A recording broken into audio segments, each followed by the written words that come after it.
chapitre 2, verset 25 au verset 29. La circoncision est utile si tu mets en pratique la loi. Mais si tu transgresses la loi, ta circoncision devient incirconcision. Si donc l'incirconcis observe les ordonnances de la loi, son incirconcision ne sera-t-elle pas tenue pour circoncision? L'incirconcis de nature qui accomplit la loi ne te condamnera-t-il pas, toi qui la transgresses, tout en ayant la lettre de la loi et la circoncision? Le juif, ce n'est pas celui qui en a les apparences, et la circoncision, ce n'est pas celle qui est visible dans la chair.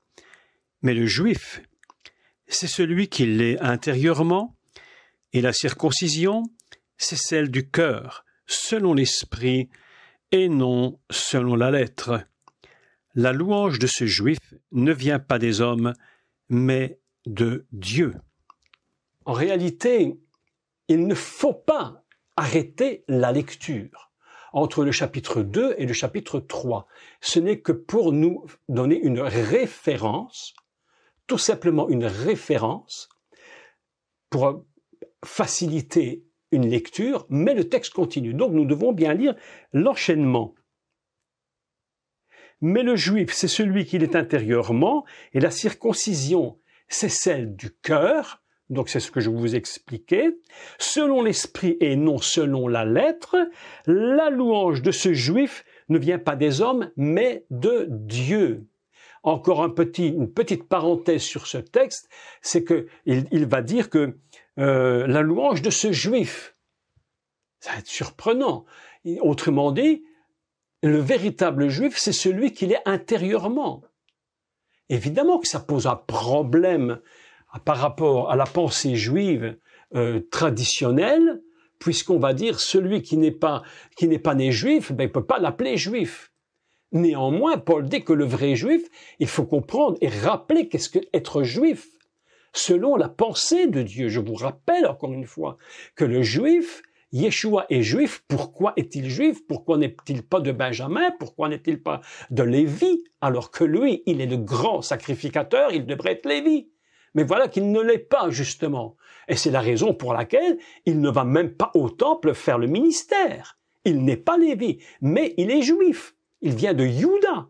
Pourquoi est-ce qu'il dit que le véritable juif est la louange de ce juif, c'est-à-dire celui qui est véritablement dans son cœur, parce que Juda, je vous rappelle au cas où vous l'auriez oublié, c'est la seule tribu des 12 qui contient dans son nom les 4 lettres du nom divin, plus Dalet, la porte. Autrement dit, nous sommes connectés au céleste avec la porte. C'est pourquoi on peut dire ouvertement que dans le cœur, même si on ne l'est pas dans la chair, mais qu'importe, on est juif. Et que nous sommes au même titre capables d'être circoncis qu'un juif dans la chair et en l'étant dans le cœur. Est-ce que vous me suivez bien? Compliqué tout ça, hein? Compliqué.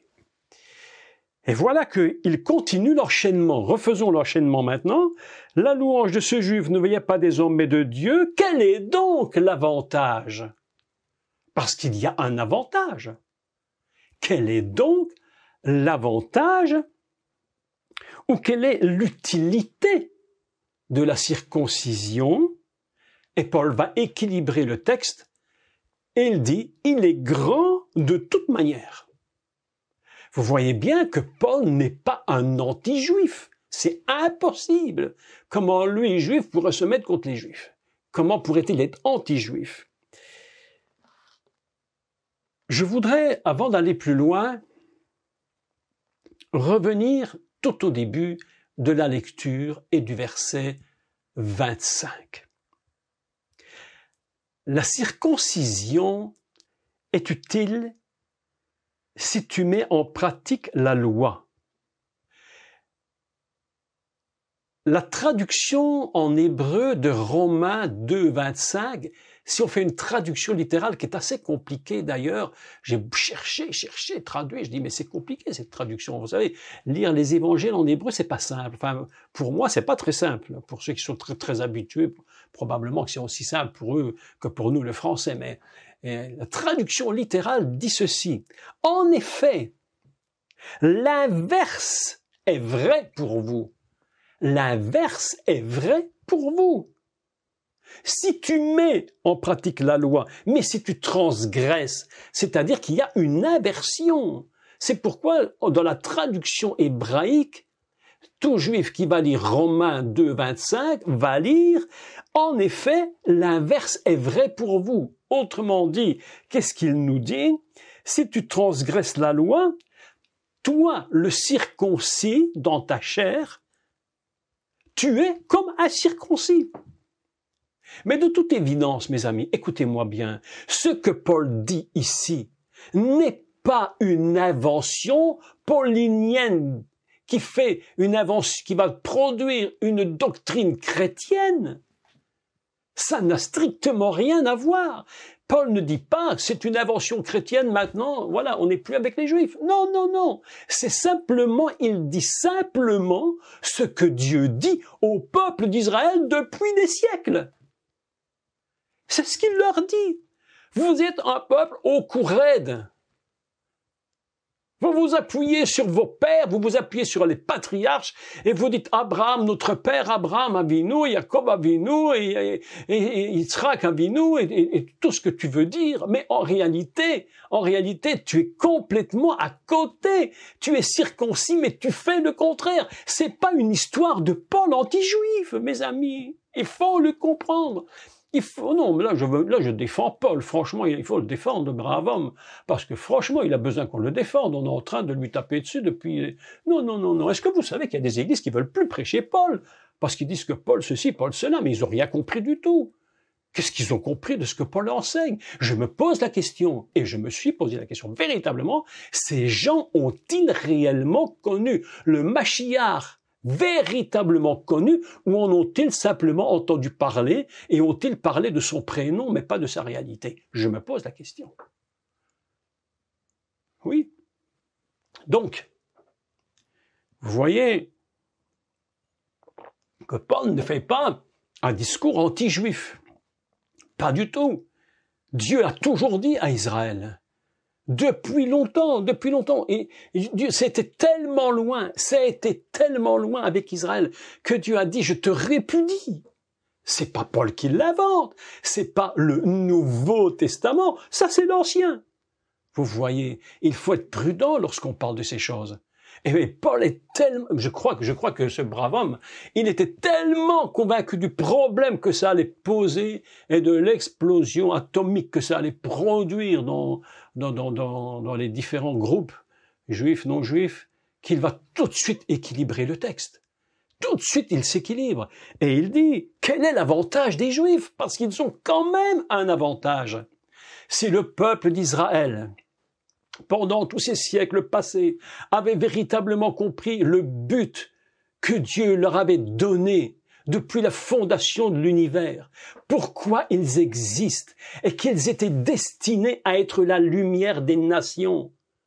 Mes amis, ces genres de textes n'auraient jamais dû être écrits, parce qu'ils auraient eu conscience de leur appel. Beaucoup n'ont pas conscience de leur appel. Le peuple juif a beaucoup raté son appel. Et aujourd'hui, se passe quelque chose. En Israël, certains rabbins, on commence de comprendre, je rends grâce à Dieu pour ça, que la Torah n'est pas donnée uniquement pour Israël, mais pour le monde. D'ailleurs, Yeshua, qu'il l'aime ou qu'il ne l'aime pas, qu'il le reconnaisse ou qu'il ne le reconnaisse pas, était de toute évidence, quoi qu'il en soit, un très grand juif qui a dit « Vous êtes la lumière du monde ». C'est ça le but. Donc vous imaginez que le juif circoncis, lui, dans l'alliance, écoutez, c'est absolument fabuleux ce que je dis, parce que le juif circoncis, à cause de la loi, il l'est parce que normalement, il doit être un peuple obéissant. Et ils devaient porter la lumière aux nations. Mais voilà que par la désobéissance, leur circoncision ne leur sert plus à rien. Sinon à croire uniquement qu'ils sont juifs dans la chair. Mais ça dépasse cela. C'est pourquoi il y a aujourd'hui des rabbins qui reviennent à cela et qui comprennent que la Torah n'est pas donnée uniquement à Israël, mais elle est donnée au monde entier pour montrer la nécessité absolue et indispensable qu'il faut avoir ce Mashiach. D'ailleurs, le Messie est inscrit dans toute la Torah, partout. Il est vrai, caché, mais dans la Torah.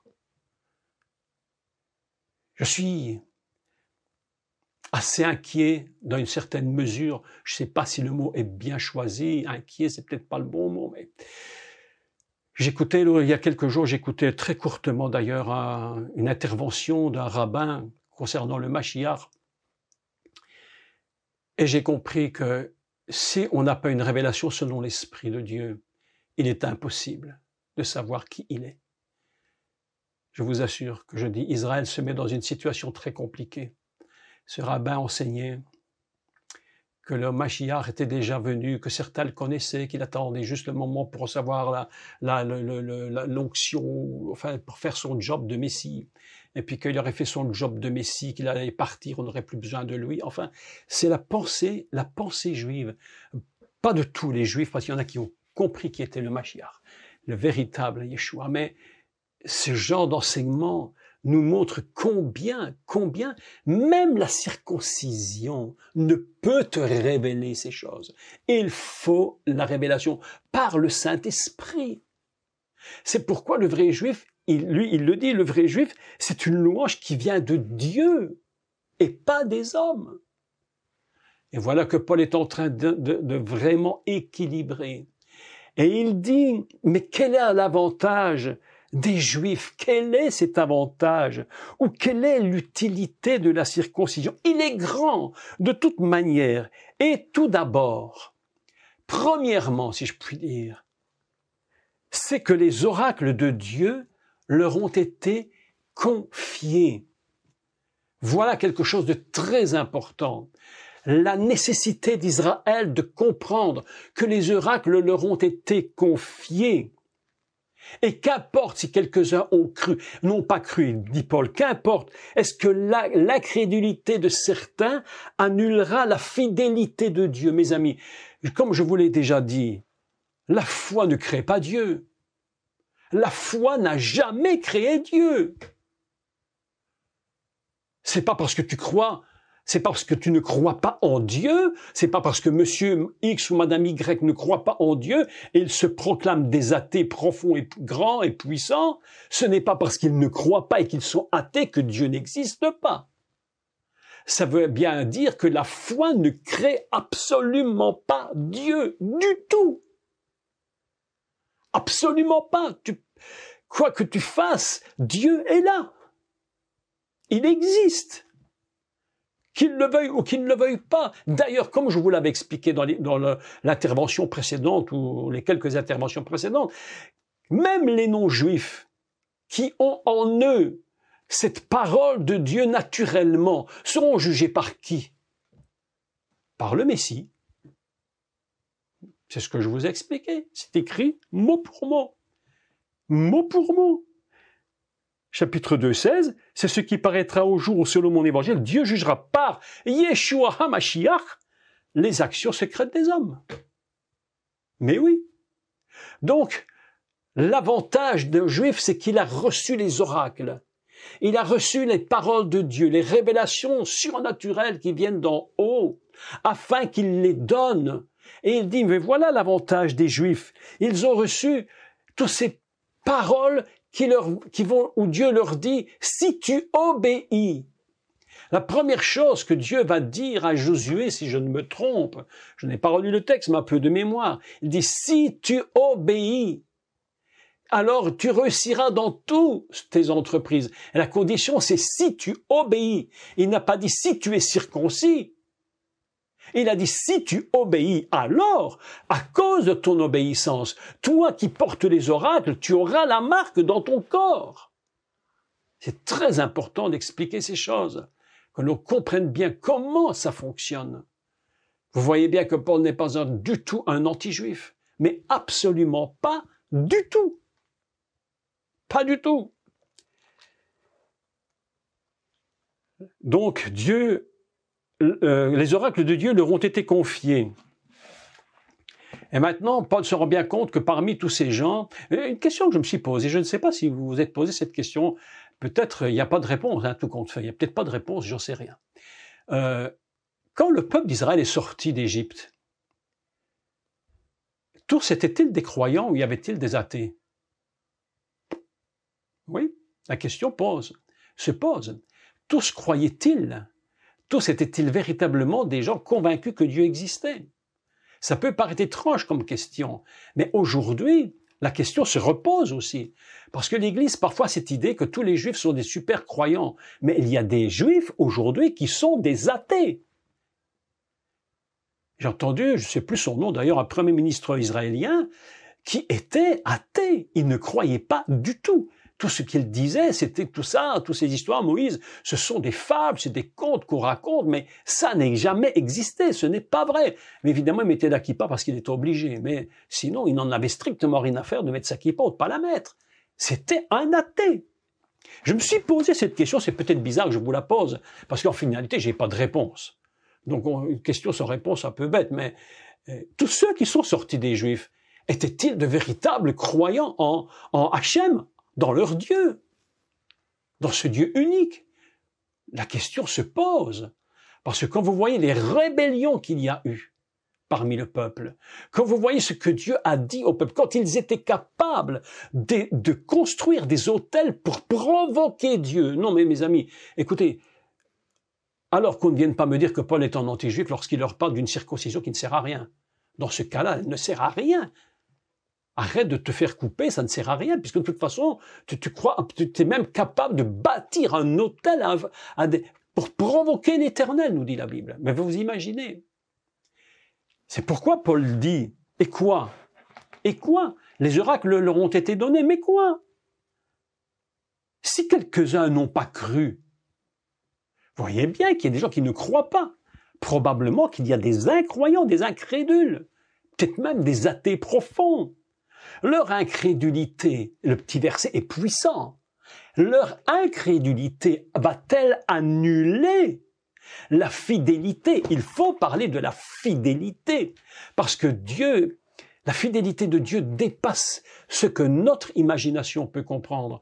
Vous savez, c'est compliqué pour nous parce que lorsqu'on parle des oracles de Dieu, de l'amour de Dieu, de la fidélité de Dieu, du pardon de Dieu, de la compassion de Dieu, c'est quelque chose qui est très compliqué pour nous de comprendre, parce que les mots que nous utilisons reviennent toujours à notre niveau très humain, très charnel, très terrestre, alors que lorsqu'on parle de la compassion de Dieu, mais nous sommes dans un autre monde. On est au-delà de ce qui est terrestre. Je peux avoir de la compassion pour quelqu'un, hein, on peut avoir de la condescendance pour des gens, mais la fidélité de Dieu, elle dépasse tout ce qu'on peut imaginer. Mais, mes amis, si nous réfléchissons une seconde, si on nous faisait à nous, à toi, à moi, le millionième de ce qu'on a fait à Dieu, mais il y a longtemps que notre fidélité serait terminée, hein. Il y a longtemps qu'on aurait dit, mais allez, basta, on arrête toute l'histoire, hein. On passe à autre chose. Hein. Mais oui. Mais oui. Mais Dieu, sa fidélité ne peut pas être annulée parce qu'elle est là-haut, dans son monde. J'allais dire dans son monde, cette expression qui est très vilaine, mais on n'a pas d'autre solution. Dans son niveau à lui, cette fidélité, elle est absolument, mais incomparable. Incomparable. On est parfois étonné de voir le peuple d'Israël qui tombe dans des péchés. Vous savez, les rois d'Israël ont été pour la plupart des horribles personnages, il faut le dire. Des gens insupportables, à part quelques-uns qui sont sortis du tas et qui ont quand même essayé de servir Dieu tant bien que mal. Mais sinon, et pourtant, lorsque tu regardes le peuple d'Israël, et qu'il est dans la catastrophe et que ses ennemis le mettent dans des situations périlleuses, dramatiques, le peuple d'Israël revient à Dieu instantanément. La Bible nous dit, Dieu les entendit et il leur envoya un libérateur. Je me suis dit, mais attends, mais ils ne méritaient rien. Rien du tout, après ce qu'ils ont fait. Mais le mot fidélité, il ne faut pas le considérer comme terrestre. Lorsque tu parles de fidélité, il faut puiser dans la fidélité d'en haut pour que cette source de fidélité vienne en toi. En finalité, ce n'est plus la nôtre, c'est la sienne. C'est celle-là dont le monde a besoin. Dieu aime être fidèle. Mes amis, ce petit verset, ce petit mot, atteint une dimension de puissance incroyable. Si quelques-uns n'ont pas cru, leur incrédulité annulera-t-elle la fidélité? Impossible! Dieu ne peut pas annuler sa fidélité. Il regarde son peuple, il te regarde, il me regarde, et il dit, il y a encore possibilité. Je viens de vivre une expérience terrible. Terrible, mes amis. Je ne vais pas rentrer dans les détails, c'est impossible, je ne peux pas le faire, mais je vais vous dire une expérience terrible par rapport à une situation terrible, terrible, terrible, terrible, qui se passe ici, avec des amis de mon entourage. Je n'avais jamais ressenti une telle douleur dans mon cœur depuis des semaines. Une douleur dans mon cœur si profonde. Une dame, je ne cite pas plus, enceinte, voulant avorter, sans raison véritable. Son mari souffre le martyre parce que lui ne veut pas. Cette douleur est venue dans mon cœur, je n'ai jamais connu ça de ma vie, je vous dis la vérité, jamais je n'ai connu ça dans toute ma vie. Cette douleur est rentrée en moi, j'ai souffert de cette volonté de tuer cet enfant qui est en train de se former. J'en avais les larmes aux yeux. Mon épouse a souffert à l'intérieur d'elle-même tellement qu'elle avait des douleurs, comme si elle-même portait l'enfant de cette femme. C'était une douleur incroyable. Je me suis tourné vers mon époux. J'ai dit, écoute, tu te rends compte, je lui ai dit, écoutez, je vous explique cette chose, elle est tellement incroyable. J'ai dit, tu te rends compte, la douleur qui me fait pleurer, les larmes dans les yeux, pleurant, souffrant physiquement. Je n'avais jamais connu ça. Et j'ai dit à mon épouse, tu te rends compte, ça c'est pour un enfant. Et voilà que Dieu supporte ça depuis des décennies, des millions et des millions. Nous ne comprenons même pas la souffrance de Dieu. Pour un enfant, j'ai souffert et je souffre encore, en me disant, Seigneur, je suppliais Dieu, je lui disais, mon Dieu, je te demande, empêche-la d'agir de cette façon, empêche-la. Et mon cœur me fait tellement mal, c'est la première fois que je ressentais une telle douleur par rapport à une situation semblable, et je me suis dit, mais toi, oh Dieu, on fait en moyenne, mais près de 10 000 avortements par jour, rien qu'en France.